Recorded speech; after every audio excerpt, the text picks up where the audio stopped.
Andrade, donde se realizó este Parlamento Interescolar. Y nos vamos a la Sala Grau, sesiona la Comisión de Educación y se presenta el ministro del sector, Daniel Alfaro, quien da un balance justamente de la política educativa. Veamos. También cada una de las inquietudes y poder nutrir el espacio o la caja, el eje que le corresponde, ¿no? En primer lugar, aprendizajes a lo largo de la vida, lo que trata es de formar una trayectoria pensada en el ciudadano. No ver sus logros educativos como compartimientos estancos, sino como la secuencia de uno tras otro. El fin de una aventura es el comienzo de una nueva. Por eso nosotros podemos ver que desde lo más temprano, es importante darle todas las condiciones de vida que necesitan. Nosotros tenemos una cobertura fuerte del 90% en lo que corresponde de 3 a 5 años. Sin embargo, cuando lo llevamos de 1 a 3 años, es decir, de 1 hasta 5 años, cae la cobertura en 50%. Quizás ya hemos conquistado la más alta, pero ahora nos falta ir hacia más abajo porque es necesario generar aprendizajes esenciales de desarrollo infantil temprano. Y con eso me refiero a apego seguro, comunicación verbal efectiva, desarrollo motor autónomo y regulación de emociones. Por supuesto, el combate a la anemia, el combate a la desnutrición son claves en este momento y por eso una política multisectorial es la que tiene que implementarse. Y en este contexto hay una preocupación en el traspaso de inicial a primaria, con este problema anterior que ya está siendo superado de la matrícula interina. Es una de las consultas puntuales que nos hicieron. Y acá quería transmitirles 3 ideas concretas. La primera es que la recomendación pedagógica que hace el Ministerio de Educación es muy firme. Los niños deben matricularse en el año siguiente del que corresponde. Por ejemplo, nosotros necesitamos para estar en primer grado de primaria 6 años, ¿no? Entonces, lo ideal es que el 31 de diciembre del año anterior los hayan cumplido. Es decir, ingresen con 6 años cumplidos. Esa es la recomendación pedagógica y vamos a demostrar por qué es importante eso. Sin embargo, y digo también, lamentablemente, la Ley General de Educación nos dice que también que tenemos que ser flexibles en esa matrícula. Y ante esa flexibilidad, ampliamos la posibilidad de matricular a una niña, un niño, hasta el 31 de marzo. Lo cual, vuelvo a decir a todas las papás y mamás, que no es lo recomendable. Lo recomendable es que sea cumplido un año anterior. Pero en cumplimiento de la Ley General de Educación lo hacemos hasta el 31 de marzo. Es decir, si una persona antes del 31 de marzo cumple la edad que corresponde al grado, pueden matricular a su hijo y a su hija. En este momento, ya con la regulación que se ha emitido, ya no existen alumnos interinidos ni libres en el registro. Es decir, nosotros ya no tenemos registros de alumnos que estén matriculándose fuera del grado que le corresponde. En algún momento, antes del 2016, sí se permitía esta modalidad y esas personas vienen estudiando sin ninguna dificultad, salvo por, digamos, la mayor exigencia que le presenta el reto educativo dada la edad que tiene. Pero de ahora en adelante, del 2016 en adelante, ya no existe esa posibilidad de registro. Y las escuelas que incumplan con eso van a ser sancionadas. Por eso, si en la inquietud que nos trasladaron hay todavía escuelas que están recibiendo a niños, niñas, en la edad que no le corresponde, les pido también nos puedan comunicar inmediatamente para hacer las correcciones de caso y las sanciones que bien merecen por ese incumplimiento. En este contexto había otra inquietud muy específica también con el tema de cómo estamos haciendo con las niñas y niños venezolanos. En este momento sabemos que la recepción de migración de estas personas es por un tema casi humanitario, ¿no? Y que debemos tener nuestros servicios públicos de cara a ese reto. Es cierto que ha habido cambios en el ingreso en cuanto a los requisitos a los papás y mamás de ingreso, pero ya una vez en territorio nacional el niño tiene que prevalecer su interés superior y por eso nuestras escuelas públicas están a la altura de ello. Nosotros actualmente tenemos 26,000 niños y niñas inscritos, una cifra que va creciendo, ¿no? Pero vamos a hacer un corte y podemos decir que es 26,000, aproximadamente 19,000 en colegios públicos y 6,000 en colegios privados. Hay 2 formas de que estos niños ingresen a la escuela pública. Una es a través de la convalidación de los certificados de estudio que ellos traen desde Venezuela. Y la segunda es con un examen de suficiencia. Por supuesto, la segunda se emite en caso que la primera no exista. Se emite un examen de suficiencia y se le asigna un grado. Y conforme evaluemos su capacidad cognitiva para el reto que está asumiendo en ese grado, pues vamos viendo el registro oportuno o no de esa matrícula. La idea es que a fin de año podamos, sobre la base de experiencia de este año, poder determinar algunos lineamientos que siempre mejoren la inserción de estos niños, como para que no pierdan clases y puedan continuar con el crecimiento y desarrollo integral, tal como su derecho lo consigna. Solo quería mostrarles un pequeño gráfico para entender por qué es importante la inscripción oportuna de los niños cumplidos los años en los grados que les corresponde. Ustedes pueden ver que si desmenuzamos los resultados de la prueba de comprensión S, tanto en comprensión lectora como en matemática, los rendimientos de los niños que se inscribieron o matricularon en el mismo año que cumplían, o sea, los que se inscribieron y matricularon, o los que cumplen años en enero, febrero y marzo, y se inscribieron en el grado del año que cumplen, tienen menores rendimientos que el resto de cohortes de nacimiento, tanto en comprensión lectora como en matemáticas. En ambos casos sucede lo mismo y son bastante evidentes, incluso con caídas bastante fuertes. De ahí es que no solo pedagógicamente, por un tema de desarrollo cognitivo, en la edad que le corresponde es recomendable, sino porque incluso ya tenemos evidencia científica que nos permite determinar que adelantar a los niños no es la mejor opción para nuestra sociedad. Entonces, en el tránsito que tenemos de inicial a primaria, estaba esa inquietud latente en esta mesa sobre el tema de las matrículas de nuestras niñas y niños, y con ello tenemos ya una primaria que ha logrado un 98% de cobertura, ¿no?, en la cual ha comenzado con la implementación del currículo nacional. Se nos preguntó sobre el currículo nacional y qué currículo es el que vamos a implementar. Pues bien, nosotros estamos implementando el currículo nacional de diciembre de 2016, el publicado por el Ministerio de Educación. Este currículo nacional tiene bastantes competencias. El giro que da con respecto al diseño curricular nacional básico anterior es que este currículo se hace por competencias, con un perfil de egreso y con nuevas áreas curriculares. Si quisiéramos resolver este frondoso documento en dos ideas claves, las resumiría en estas. Primero, que permita que los conocimientos que se absorban en clase puedan ser utilizados para la resolución de problemas diarios. No solo comprender lectoría por comprender, sino devolver producción de conocimiento, pensamiento crítico. No solo hacer matemáticas por resolver problemas, sino hacerlas aplicadas a la resolución de un presupuesto familiar o de una tasa de interés para un crédito o hipoteca. La idea es que el conocimiento sea útil y la utilidad se descubre en la práctica, y ahí es donde vive la competencia, la posibilidad de hacer que todo este conocimiento lo veamos viable para incrementar nuestra calidad de vida. Pero no solo de utilidad debe vivir la formación de nuestros niños y niñas, sino que ahora más que nunca, en el combate contra la corrupción, contra la desigualdad entre hombres y mujeres, es importante la formación de valores. ¿Pero valores en qué? ¿Qué es lo que queremos desarrollar al final del día? Una ciudadanía, una capacidad empática de poder todos juntos construir ese Perú que soñamos. Entonces, formación de valores es un segundo punto. En medio de lo bueno, la excelente noticia de este currículo es que casi todo está consensuado. El único punto que todavía es materia de diferendo es el de enfoque de igualdad de género, y dentro del enfoque de igualdad de género, una oración específica que, a propósito de una medida cautelar, nos piden que de manera eficaz la retiremos. No solo se la retiremos del currículo, sino también la interpretación de la misma de todos nuestros textos escolares. Eso es lo que ahorita está imperando, y eso es lo que estamos respetando en respeto al Poder Judicial y lo que el Poder Judicial se determine. Eso no significa que nuestra posición frente a la defensa de nuestra rectoría esté en contra de esa medida, ¿no? Nosotros creemos que nosotros, como entes rectores, porque así lo determina nuestra Constitución, somos los encargados de determinar los mejores contenidos pedagógicos para estas dos finalidades que busca el currículo: ser mejores peruanos siempre.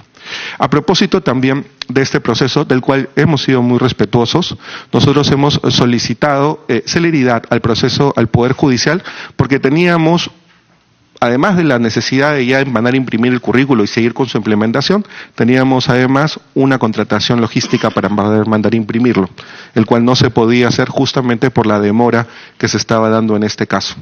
De ahí es que se pidió celeridad para poder cumplir con la implementación del currículo y con toda la parte administrativa que así lo demanda en el ministerio. Ese contrato ya ha sido cancelado porque se excedió en tiempo. Entonces ahora vamos a tener que iniciar un nuevo contrato para cuando se termine de resolver. Pero este pedido de celeridad no significa en ningún momento interferencia, porque así como se pidió celeridad, también se dijo explícitamente al presidente del Poder Judicial que no estábamos prestando ninguna injerencia, que solo pedíamos dos cosas: celeridad y probidad en la selección de jueces que van a determinar la causa. Estamos pacientemente esperando el resultado final de la Corte Suprema, que termine de definir este punto y poder continuar con la implementación del currículo. En secundaria, nosotros tenemos diferentes modelos de atención, ¿no? Y le llamamos formas de atención diversificadas, ¿no? ¿Por qué? Porque si bien en primaria hemos logrado una cobertura de 98%, esta cobertura en la última milla es una cobertura siempre unidocente, multigrado, ¿no? Que son nuestros espacios más rurales. Pero ya cuando el niño crece a un periodo cognitivo mayor, entonces es necesario también complejizar el proceso educativo. Y de ahí es necesario también tener una mayor calidad educativa basada en una polidocencia y una infraestructura que atienda a todas estas necesidades. Por eso es que se da en secundaria estas atenciones diversificadas, que van desde la inclusión al sistema educativo, ¿no? Y ahí me refiero a los de básica alternativa. En básica alternativa son todas estas personas que le llamamos extraedad, es decir, cuya edad ya dista por lo menos de 3 años de la edad en la cual deberían estar matriculados. Muchas veces dejaron los estudios por temas ajenos a su voluntad y ahora tenemos que darle la oportunidad de siempre regresar. Últimamente hemos tenido, mediáticamente se hizo conocido, una graduación de una graduación de señoras y señores de más de 65 años. Que han logrado culminar la secundaria. Definitivamente es muy inspirador de que siempre la educación sea una posibilidad para que todos crezcan en nuestro país. Una inspiración para decir que si ellas pueden, creo que todos podemos todo, ¿no? Afortunadamente un canal de comunicación también se sensibilizó el tema y les está haciendo un viaje de promoción.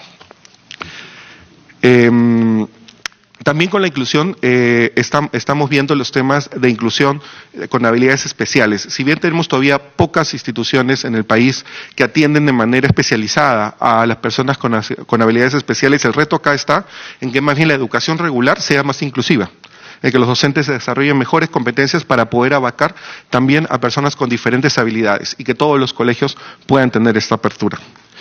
Finalmente, cuando ponemos la mirada puesta en el territorio, ya estamos hablando de diferentes modelos de ruralidad, por ejemplo, ¿no? En la cual vamos a hablar de residencia, alternancias, núcleo rural y una serie de otros modelos que me gustaría en otro momento y con el permiso de la comisión poder explicarlos con detalle porque creo que son muy interesantes de analizar y que ustedes en los viajes de representación también nos puedan devolver percepciones de cómo se están llevando estos esfuerzos.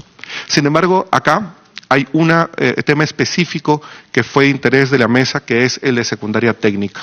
Entonces queríamos ahondar en esta modalidad, no siendo la única, sino siendo una de las varias que tenemos. Pero es una sinceramente importante. Ahorita nosotros hemos determinado 1.340 escuelas con ex variante técnica, para los que recuerdan esta modalidad educativa. Eso significa que tienen dos cosas: talleres y docentes para poder dictar estos cursos. Muchos van a visitar estos talleres y van a ver que son estas máquinas húngaras, ¿no? que importamos en los 70 y que si bien son viejas han demostrado también ser durables, ¿no? Pero bueno, el reto es cada vez tener más inversión para poder renovar esa planta y tener docentes mejores capacitados en este tema, porque nosotros en el grave problema que tenemos, uno de los puntos de dolor de esta trayectoria, de estos aprendizajes a lo largo de la vida, es que justamente 6 de cada 10 jóvenes en el Perú no pasa de los estudios postsecundarios, es decir, no accede a ningún tipo de educación superior. Por eso es que la educación técnica secundaria es importante, porque va a permitir que en la institución educativa se desarrollen mayores competencias para hacer dos cosas: poder tener un ingreso al mercado laboral más digno y productivo, y 2, de repente poder, si lo desea, y así lo esperamos, que esas competencias ganadas durante la educación técnica que le llamamos educación para el trabajo puedan convalidarse con algún centro de educación técnico-productiva o instituto superior tecnológico. Estamos haciendo grandes esfuerzos para que justamente estos dos enseñanzas sean compatibles. De hecho, ya hemos comenzado a hacer algunos pilotos en algunos centros con educación para el trabajo para lograrlo. Otro tema importante es que en el plan de estudios tenemos ahora 2 horas en el nuevo currículo de educación para el trabajo más 6 horas de libre disponibilidad. Es decir, son 8 horas las que cuentan nuestros alumnos de secundaria para este fin. Queremos mejorar eso. Queremos ver la posibilidad, y estamos evaluándolo, de pasar de 8 a 12 horas. De tal manera que así se puedan completar algunas competencias concretas que luego puedan lograr estos dos objetivos. Un ingreso laboral más digno y productivo, pero sobre todo la posibilidad de seguir creciendo, la posibilidad de seguir en esa trayectoria a lo largo de la vida. Siguiente, por favor. Entonces, el objetivo es generar competencias certificables para lograr la articulación con la educación superior y el mundo del trabajo. Esas competencias certificables permiten que en la educación superior tecnológica, que también es por competencias, también certificables, puedan ajustarse en la malla y ser compatibles una con otra. Con eso pasamos entonces a nuestra educación superior. En nuestra educación superior, nosotros, como les decía, tenemos este gran reto de disminuir esta brecha de 6 de cada 10 peruanos que no acceden a estudios postsecundarios. 2 de esos 6 son ninis, ni estudian ni trabajan, ¿no? Entonces, ahí es donde necesitamos hablar de la educación superior como una reforma integral. Esta reforma integral trata de juntar a todas las posibilidades de acceso, a todas las oportunidades de acceso, como una formación continua que asegure empleabilidad. Entonces, queríamos relatarles bien cuál es este tránsito. Si nosotros salimos de primaria y accedemos a secundaria, nuestro siguiente reto es la superior. Una posibilidad es la universidad. En la universidad, ustedes bien saben, tenemos el siguiente estado. Tenemos 146 instituciones educativas, que es un número bastante alto para el tamaño de población en el Perú. Internacionalmente es un número muy alto y que, como bien sabemos, en la historia data del crecimiento del decreto legislativo 822, ¿no?, que en mediados de los 90 se dio, y que eso permitió el incremento de instituciones educativas, llegando a 146, 54 públicas, 92 privadas. Así tenemos también que el proceso de licenciamiento, que ha sido cómo mejoramos la calidad educativa en estas instituciones, algunas muy buenas, pero otras con muchas oportunidades de mejora, pues a través de un proceso de licenciamiento, y eso se dio en la Ley de Reforma Universitaria. Actualmente, de las 146 ya tenemos 50 universidades licenciadas. El 18% le corresponde a las universidades públicas y el 62% a las universidades privadas. Valga la pena resaltar que hasta julio del próximo año terminarán los procesos de licenciamiento que se iniciaron con anterioridad. Entonces, este número 50 va a comenzar a crecer rápidamente, o comenzaremos con los cierres de aquellas que no logren cumplir con las condiciones básicas de calidad. Es importante reforzar este proceso, que ha sido un proceso arduo, ha sido un proceso políticamente complicado, pero creo que con la fuerza de todos y el convencimiento de que los jóvenes merecen la mejor calidad educativa, podemos llegar a eliminar aquellas universidades de baja calidad y asegurar al padre de familia y al alumno una mejor inversión en la superior. Hubo también acá una inquietud muy específica con respecto a las comisiones organizadoras que hace el Ministerio de Educación para poder mejorar a las universidades públicas. Nosotros queremos decir que, si bien en un primer momento había una gran resistencia, una gran crítica o incredulidad con respecto a cómo iban a convivir la rectoría del ministerio y la autonomía de las universidades, creemos que a la luz de la evidencia que ha pasado hasta ahora se ha logrado superar ese impasse, ya que más de 800 millones de soles que el Ministerio ha transferido a universidades públicas ha demostrado que la universidad pública, mejorando condiciones básicas de calidad, puede licenciarse. Y eso es claro a partir de que el 30% de las universidades ya licenciadas son públicas, siendo la última de ellas nuestra Universidad Nacional de San Agustín. Entonces, creemos que hay la posibilidad de poder seguir creciendo en esta alianza estratégica que el Ministerio de Educación y las universidades públicas han establecido. En algunas universidades más pequeñas que merecen mejoras, se han instalado comisiones organizadoras por parte del Ministerio para ayudar a la universidad a que crezca. Son 9 universidades públicas las que cuentan con esta modalidad. Vale la pena resaltar que, pese a su tamaño, 10 de ellas ya han sido licenciadas, lo cual es un buen indicador de cómo se han estado gestionando estas comisiones organizadoras. La transferencia de recursos y asistencia técnica para su licenciamiento e institucionalización es de la siguiente forma. Las 19 están incluidas en la próxima transferencia que se va a dar en septiembre del 2018 para la creación de nuevas plazas docentes ordinarias. Hasta hoy hemos transferido 20 millones aproximadamente a 13 universidades para el incremento salarial docente de ordinarios y contratados, bono docente investigador, institucionalización y licenciamiento. El segundo punto, que no lo han preguntado, pero siempre aprovecho para comentarlo, es el de las escuelas de arte. Nosotros creemos que las escuelas de arte, que no son 146 como las universidades o 840 como los institutos, son solo 36. Y estas escuelas de arte tienen la capacidad simbólica de hacernos reflexionar sobre el estado de nuestra sociedad, así como la capacidad para poder llevar la apreciación artística y la práctica artística a todas nuestras aulas. Entonces, ¿cómo no incluirlas en esta reforma universitaria? En esta reforma de la superior. En el caso de las escuelas, nosotros estamos implementando 3 cosas muy importantes. Una, estamos mejorando sus condiciones, tanto en equipamiento como en docentes. 2, estamos haciendo transferencias condicionadas desde el año pasado, por las cuales nosotros, contra indicadores específicos, les damos más presupuesto del que recibían tradicionalmente. Muchas de ellas lo han sabido utilizar bien, han cumplido celosamente con esos compromisos y las artes en todas nuestras regiones están mejorando. Pero el tercer punto, que es un tema que nos va a meritar discusión en esta mesa, es la ley de escuelas de formación artística. Una ley que le asegure condiciones básicas de calidad, una mejor carrera para sus docentes y todas las condiciones necesarias para que sus mallas curriculares sean competitivas a nivel internacional. Tercer punto, las escuelas superiores pedagógicas. Tampoco ha habido un tema específico sobre esta escuela y luego cuando trate de desarrollo integral docente regresaré a este punto.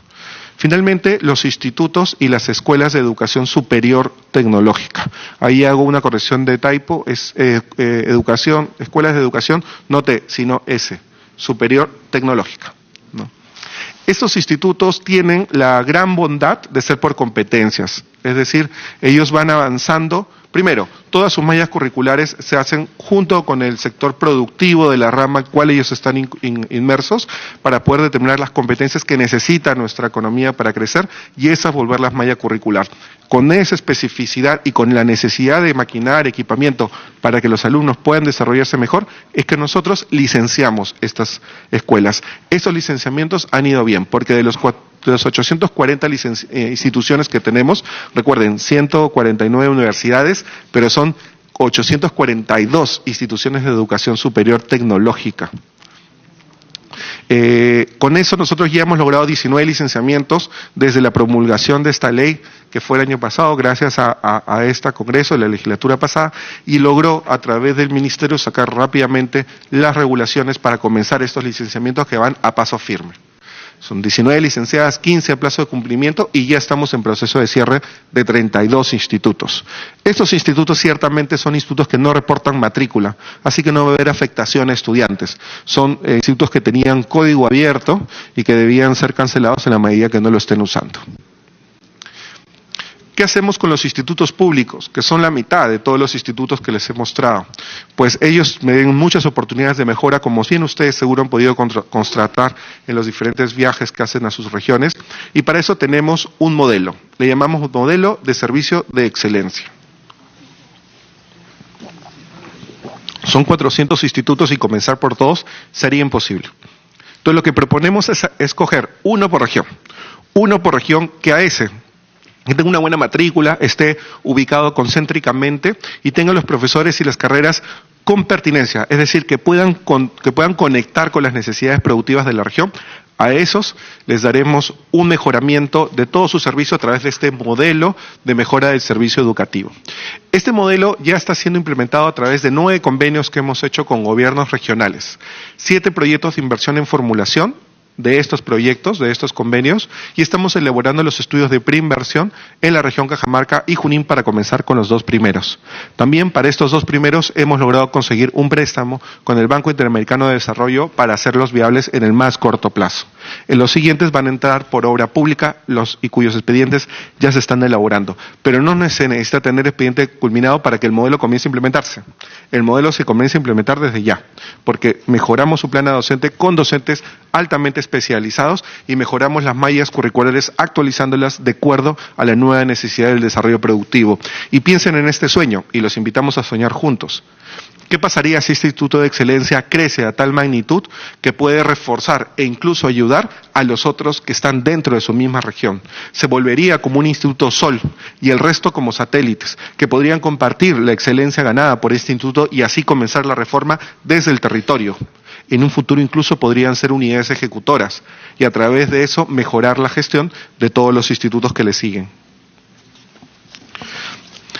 De acuerdo a los decretos legislativos la posibilidad que nos dio el Congreso de emitir decretos legislativos, es que pudimos emitir este decreto, que es el decreto de Centros de Educación Técnico-Productiva.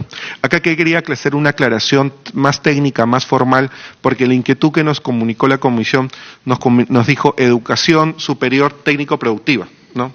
Entonces, hay que separar esos dos términos, en lo cual uno es Educación Superior Tecnológica, que es lo que acaba de mostrar, y la otra es la educación técnico-productiva, que es una modalidad de educación contemplada en la Ley General de Educación que permite desarrollar competencias para la empleabilidad, pero que la gran bondad de un CETPRO es que puede recibir alumnos que no hayan terminado necesariamente la secundaria. Entonces, a todas estas personas que se quedaron sin posibilidad de terminar la secundaria pueden ser acobijadas por los CEPROS para que puedan desarrollar competencias que les permita un mejor ingreso laboral. Son 1.800 CEPROS, muchos de ellos también pueden estar en desusos, por eso es importante también estos cambios que hemos hecho a la Ley General de Educación gracias al decreto legislativo para poder mejorar esta métrica. El 80% de los inscritos en los centros de educación técnico-productiva son de ciclo básico y el 20% son de ciclo medio. ¿Qué quiere decir? Que el 80% está inscrito en profesiones terminales, en profesiones que no tienen consecución en siguientes grados y que les permitan una mayor transitabilidad. Solo el 20% pasa a ciclo medio, es decir, sale con su título de técnico. El decreto legislativo no solo permite darles título a estos logros, sino que permite que se pueda convalidar con los institutos superiores tecnológicos, de tal manera que si una persona logra el título de técnico en un CETPRO, 2 años de estudio, puede hacer 1 año de estudios más y salir con el título de profesional técnico. 2 años más incluso y salir con el título de profesional técnico, con lo cual va a poder acceder, siguiente por favor, a un bachiller. Y el bachiller es un requisito mínimo para el posgrado, con lo cual las personas que sigan la ruta de los superiores tecnológicos pueden seguir en ese tránsito, esa trayectoria, ese aprendizaje a lo largo de su vida hasta el final y poder acceder al posgrado y a la educación superior continua. Hay 3 puntos que nos ayudan también a cerrar esta brecha que son importantes. Uno es el Ponte en Carrera, que es un sistema de información que nos permite determinar las rentabilidades de cada carrera para darle a los alumnos mejor información al momento de decidir qué es lo que quieren estudiar. Acá los retos son bien grandes. Nosotros tenemos que comenzar a decirle a nuestros jóvenes, no desde quinto y secundaria, sino desde antes, cuáles son las posibilidades de futuro de acuerdo a las habilidades que ellos tienen.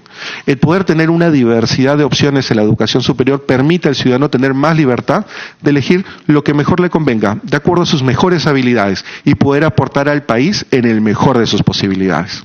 Por eso es importante hablar de una reforma integral de la educación superior. PRONAVEC es un espacio importante porque a las poblaciones más vulnerables permite cerrar este acceso.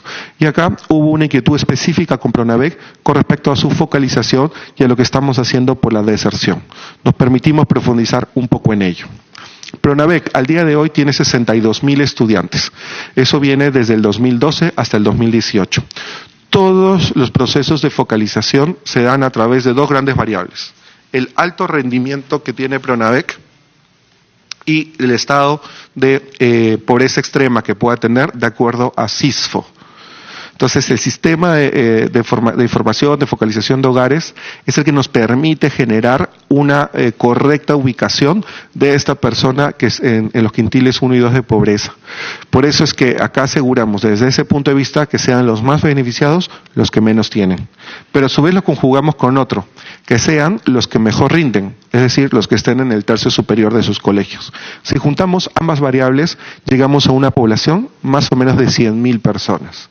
Y ese es el foco que siempre ha tenido en el 2012 PRONAVEC. También es importante decir que juntar dos variables es también una estrategia mixta propia del Perú que no necesariamente se ven en otros países. En otros países o se prioriza pobreza o se prioriza alto rendimiento. En el caso de Perú se conjugan ambas variables, lo cual hace un caso muy interesante a nivel internacional. Pero lo que les he mostrado yo es una foto de un momento, 62.000 estudiantes desde 2012. Pero ¿qué pasa si vemos esa foto de forma dinámica? Pasa lo que les muestro en el cuadro siguiente. Ustedes pueden ver en la línea naranja cómo han estado creciendo las nuevas becas. La naranja es las nuevas becas que lanzamos todos los años. Y a partir de 2015 hay un bajón de estas nuevas becas. ¿Por qué bajan las nuevas becas? Es porque, y eso lo pueden ver en la línea azul, las becas que se han estado otorgando tienen una duración de 3 a 5 años, dependiendo si son en instituto o en universidad. Entonces se van acumulando en el tiempo, haciendo que el presupuesto cada vez tenga que irse más hacia el pasivo, o sea, hacia las becas de continuidad que hacia las becas nuevas. Por eso es que, si bien el presupuesto no ha variado enormemente de PRONAVEC, lo que ha sucedido es que has tenido que destinarse más a las becas de continuidad, dejando cada vez menos espacio para poder lanzar nuevas.